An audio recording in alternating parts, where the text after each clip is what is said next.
यहाँ देखिए ना, मैं ब्राह्मण हूँ, ये इतने सारे मुस्लिम भाई हमारे खड़े, हम सब भाईचारे से प्यार मोहब्बत से खड़े हैं।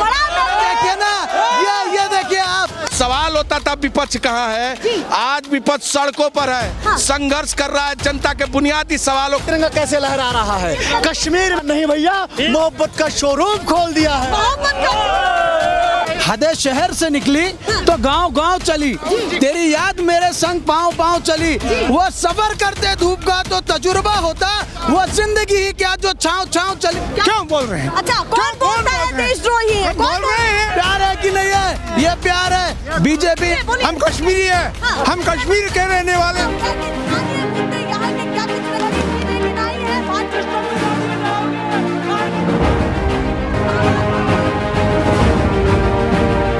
नेशनल पिलर, देश की आवाज।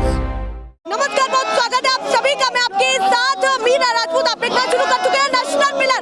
राहुल गांधी जो चाहते थे, जो उन्होंने सोचा था कि लाल चौक पर खड़े होकर के वो तिरंगा फहराएंगे, वो अब पूरा हो चुका है। देखिए किस तरीके से यहाँ पर अंतिम जो उनका संदेश जाना था वो यहाँ से जा रहा है। एक बहुत बड़ा संदेश जा रहा है, ऐतिहासिक दृश्य ये अपने आप में हो गया। थोड़ा सा दिखाइए कि किस तरीके से पूरा लाल चौक इस समय चकाचक घिरा हुआ है।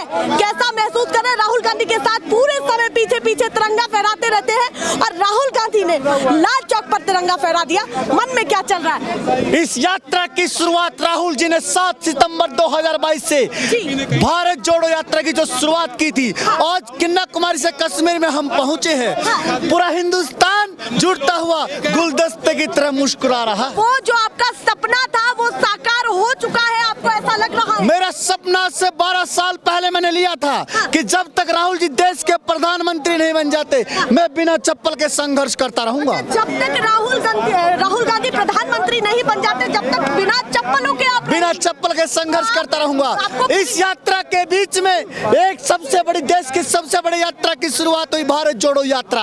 उस दिन से हमने हिंदुस्तान के इस तिरंगे को उठाया और उसी दिन से बिना चप्पल राहुल जी के साथ सेवा करते आ रहे हैं। लाल चौक जाएंगे नहीं जाएंगे, वहाँ पर झंडा तिरंगा फहरा पाएंगे या नहीं? और राहुल गांधी तिरंगा फहरा करके सीधे यहाँ से निकल गए सिक्योरिटी के साथ। कैसा महसूस कर रहे हैं? दोनों ही बातें हैं, क्योंकि नहीं वो और वही तिरंगा भी यहाँ से फहरा। जो लोग कह रहे थे कि श्रीनगर में राहुल जी तिरंगा नहीं फहराएंगे, बीच में कहीं चले जाएंगे, आज हिंदुस्तान के सामने, दुनिया के सामने राहुल जी ने तिरंगा लहराया। और आज आपके सामने देखिए तिरंगा कैसे लहरा रहा है, कश्मीर में लहरा रहा है। राहुल जी जो कहते थे कि नफरत के बाजार में मोहब्बत की दुकान खोलेंगे, आज पूरा हिंदुस्तान जुड़ता जब कश्मीर में हम आए हैं, तो राहुल जी ने नफरत के बाजार में मोहब्बत की दुकान नहीं भैया, मोहब्बत का शोरूम खोल दिया है।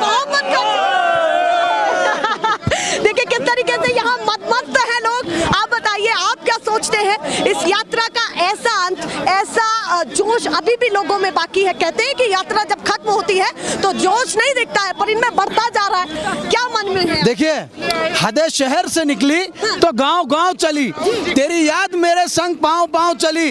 वो सफर करते धूप का तो तजुर्बा होता, वो जिंदगी ही क्या जो छाँव छाँव चली। ये हमारे नेता सहते आप लाल चौक पहुंचे, हम आखिर लाल चौक आ गए। और ये कश्मीर की आवाम, कश्मीर के लोगों का उत्साह देखते ही बनता है। आप देखिए कि कन्याकुमारी से जब हम लोग चले थे तो किसने सोचा था कि ये यात्रा हमारे नेता आदरणीय राहुल गांधी जी के नेतृत्व में इतनी सफलतम यात्रा होगी। लेकिन हिंदुस्तान के इतिहास की, विश्व के इतिहास की, किसी सबसे बड़ी पार्टी की, जिसने इस देश को आजादी दिलाई, और आज पैदल चलकर राहुल गांधी जी, अगर हम लोग पैदल चलकर 3500 किलोमीटर यहाँ चल के आए हैं, तो निश्चित ही ये हिंदुस्तान के इतिहास का सबसे महत्वपूर्ण पल है। को लग रहा था कि ये यात्रा सैकड़ों में ना तब्दील हो जाए, पर आपने हजारों में कर दी। ये हजारों किलोमीटर ये यात्रा नहीं, करोड़ों में हो गई है। करोड़ों में हो गई, और क्या है? प्रत्यक्ष को किसी प्रमाण की जरूरत है। ये आपका कैमरा देखिए ना, कितने लोग यहाँ पर, कितनी भीड़ है, कितने सारे लोग भारत माता की जय, भारत माता की जय, हिंदुस्तान जिंदाबाद, भारत माता की जय के नारे। ये भारतीय जनता पार्टी का एक प्रोपोगेंडा है। यहाँ देखिए ना, मैं ब्राह्मण हूँ, ये इतने सारे मुस्लिम भाई हमारे खड़े, हम सब भाईचारे से प्यार मोहब्बत से खड़े हैं। देखिए ना, ये देखिए आप, ये हिंदुस्तान है जो बीजेपी बताती है वो हिंदुस्तान नहीं, उनकी एक राजनीतिक चाल है। लेकिन कब तक, चाल मान लेकिन कब तक? एक बार डिलिमिटेशन हो गया, यहाँ पे चुनाव करा के देखिए, कश्मीर में बीजेपी की सरकार नहीं बनेगी। कश्मीर में बीजेपी की सरकार नहीं बनेगी।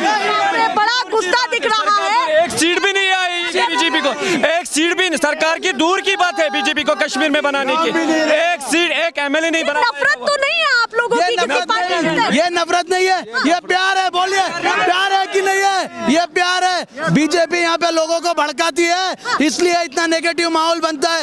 ये सब लोग एक वर्ग के बारे में सोचते ही नहीं है, कहीं कश्मीरी पंडित है। ये सब वर्ग के लोग हैं यहाँ पे, सब वर्ग के लोग, हिंदू मुस्लिम सिख ईसाई। देखिए सिख भी है, ईसाई भी है, हिंदू भी है, मुस्लिम भी है, मराठी। देश के राज्य से आए लोग, कोई तमिल है, कोई तेलुगु है, कोई मराठी है, कोई बंगाली है। देखिए मद्रासी है, लद्दाख के लोग है, पंजाबी है।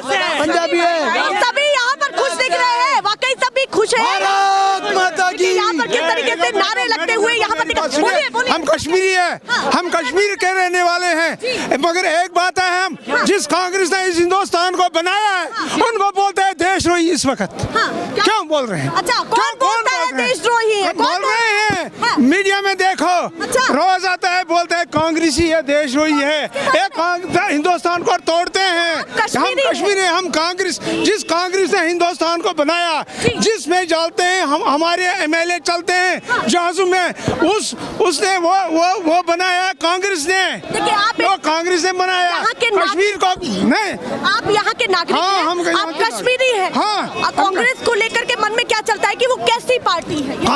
कांग्रेस ऐसी पार्टी है जो पूरी हिंदुस्तान को इकट्ठे कराने चाहते हैं, मगर जो एकजुट करना चाहती है। जो इस वक्त पार्टियां हैं मरकज में, वो बांटते हैं हिंदू मुसलमान, मस्जिद, मंदिर।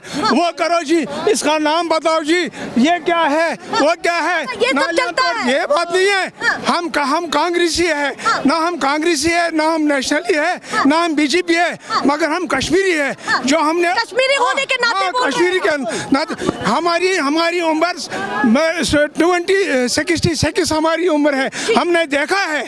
मगर कांग्रेस जो है वो पूरा हिंदुस्तान पर राज करेगी।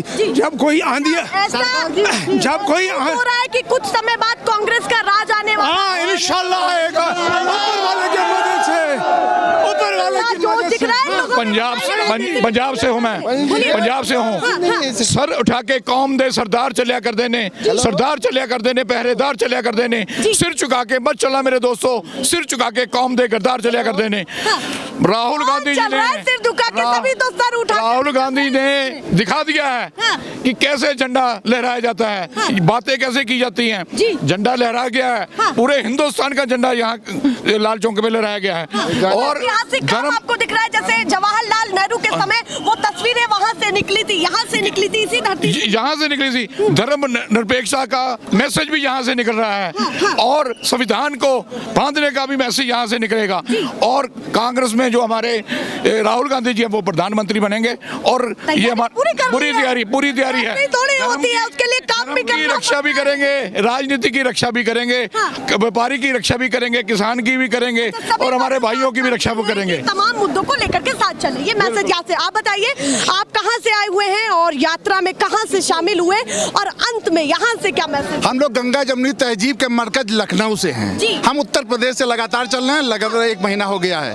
अमन का पैगाम लेके आए हैं। इस यात्रा में देखा है कि कितना प्यार है लोगों में, कितने प्यारे लोग हैं। इन तानाशाही सरकारों ने कितना तोड़ दिया था, कितना अमन है। और वो अमन जो है, राहुल गांधी ने 3700 किलोमीटर की जो यात्रा है भारत जोड़ने की, मुकम्मल हो चुकी है। देश के आवाम के दिल से झंडे को निकाल के, देश के तिरंगे को निकाल के राहुल गांधी जी ने यहाँ पे लहरा दिया है। जो उनके मन में था, जो लक्ष्य ठाना था, वो यहाँ पर पूरा हो गया, निश्चित ही पूरा हो गया है। आज बेरोजगार, आज किसान, आज महिलाएं, आज पूरी आवाम राहुल गांधी की तरफ देख रही हैं। राहुल गांधी जी को मान लिया है कि वो नेता ऐसा है जो सच्चे दिन लाएगा। इस देश में अच्छे दिन तो नहीं आए, मगर सच्चे दिन जरूर आएंगे। 2024 में निश्चित ही अच्छे दिन नहीं आए, मगर सच्चे दिन आएंगे। और राहुल जी के नेतृत्व में इस देश की आवाम सच्चे दिन लाने का अंतिम मैसेज मैसेज क्या है, लाल चौक पर खड़े होकर के क्या कहना चाहते करोड़ों की आबादी से? ये प्रेम को कायम करिए और हम लोग समर्थन दीजिए राहुल गांधी को, अमन चैन कायम होगा। और कश्मीर की आवाम प्रेम करती है बहुत ज्यादा। देखिए किस तरीके से यहाँ पर नारे लगाते हुए दिख रहे हैं अजय सिंह लल्लू और तमाम लोग जोरों से पहले लड़े थे गोरों से, यहाँ पर नारा लगाते हुए दिख रहे हैं। जो अंतिम लक्ष्य था वो पूरा हो चुका है। यहाँ पर खड़े होकर के लाल चौक की इस धरती पर खड़े होकर के क्या बड़ा मैसेज एक कांग्रेसी होने के नाते आप देना चाहते? जो लोग कहते थे कि कांग्रेस पार्टी के लोग लाल चौक पर नहीं आते, कांग्रेस पार्टी के लोग जनता की आवाज नहीं उठाते, कांग्रेस पार्टी विपक्ष में नहीं है, आज उनके लिए संदेश है। जो सवाल होता था विपक्ष कहाँ है, आज विपक्ष सड़कों पर है, संघर्ष कर रहा है, जनता के बुनियादी सवालों को उठा रहा है। ये सरकार न जवान की है, न किसान की है, न नौजवान की है। सीआरपीएफ के नौजवान जो यहाँ रात दिन ड्यूटी करते, पैरामिलिट्री फोर्स, इनकी 12-12 साल हो गए असिस्टेंट कमांडेंट में, पदोन्नति नहीं की सरकार ने, शासनादेश जारी कर दिया, प्रकाश जावड़ेकर ने कह दिया 100 दिन की उपलब्धि में गिनती करा दी। पुराने पेंशन इनके आज तक लागू नहीं हुए, हाई कोर्ट ने आदेश दिया, सुप्रीम कोर्ट ने आदेश दिया, उसके बाद भी इनके ऊपर कोई विचार नहीं किया। तो जो जवान अपना जान लगाकर इस देश की सीमा की रक्षा करता है, उसकी ये सरकार नहीं है। दूसरी तरफ आपने एक तरफ ये कहा था, मैं पूरी बात सुन लीजिए, यहाँ का किसान जो अखरोट पर आधारित है, सेब पर आधारित है, कैसर पर आधारित है, आज तीनों फसलें बर्बाद हो गई, कौड़ी के दाम है, किसानों को 1 रुपए का लाभ इस सरकार ने नहीं दिया।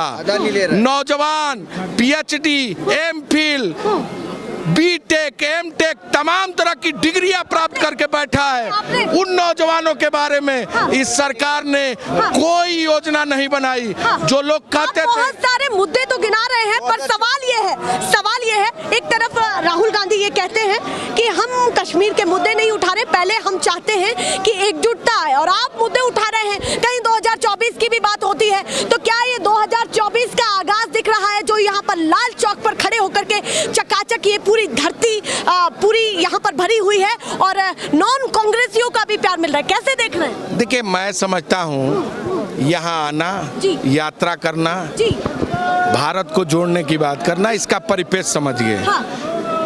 लोगों के साथ मिलना, संस्कृति परंपराओं का मेल होना, गंगा जमुना तहजीब को जिंदा करना, प्यार बांटना, मोहब्बत बांटना, नफरत को हराना, यही तो हमारी धारणा थी।